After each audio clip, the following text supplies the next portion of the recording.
A day of the Lord is coming, Jerusalem, when your possessions will be plundered and divided up within your very walls. I will gather all the nations to Jerusalem to fight against it.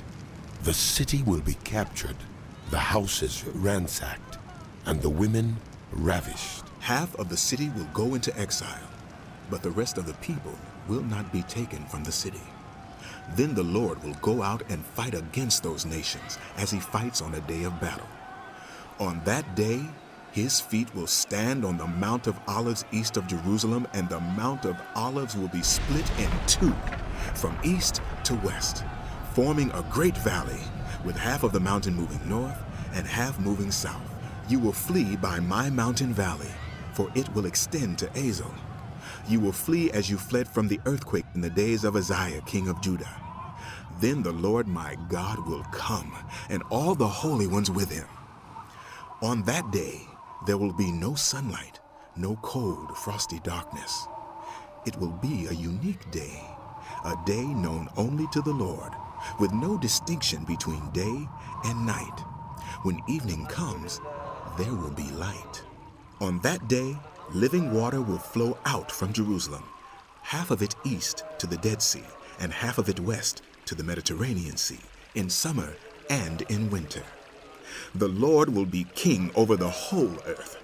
On that day, there will be one Lord, and his name, the only name. The whole land, from Geba to Rimmon, south of Jerusalem, will become like the Arabah.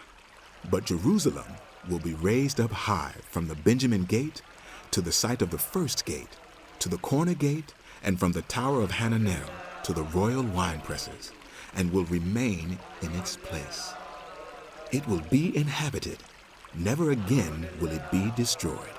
Jerusalem will be secure. This is the plague with which the Lord will strike all the nations that fought against Jerusalem. Their flesh will rot while they are still standing on their feet. Their eyes will rot in their sockets, and their tongues will rot in their mouths.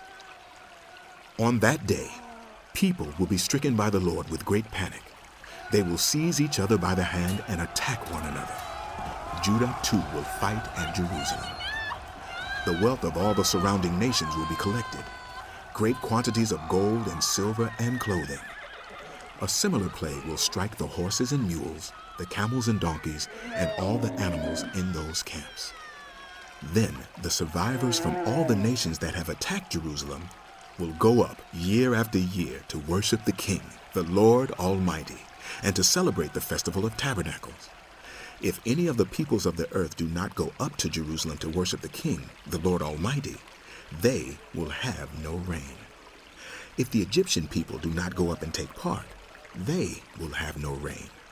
The Lord will bring on them the plague he inflicts on the nations that do not go up to celebrate the Festival of Tabernacles. This will be the punishment of Egypt and the punishment of all the nations that do not go up to celebrate the Festival of Tabernacles. On that day, holy to the Lord will be inscribed on the bells of the horses, and the cooking pots in the Lord's house will be like the sacred bowls in front of the altar. Every pot in Jerusalem and Judah will be holy to the Lord Almighty, and all who come to sacrifice will take some of the pots and cook in them. And on that day, there will no longer be a Canaanite in the house of the Lord Almighty.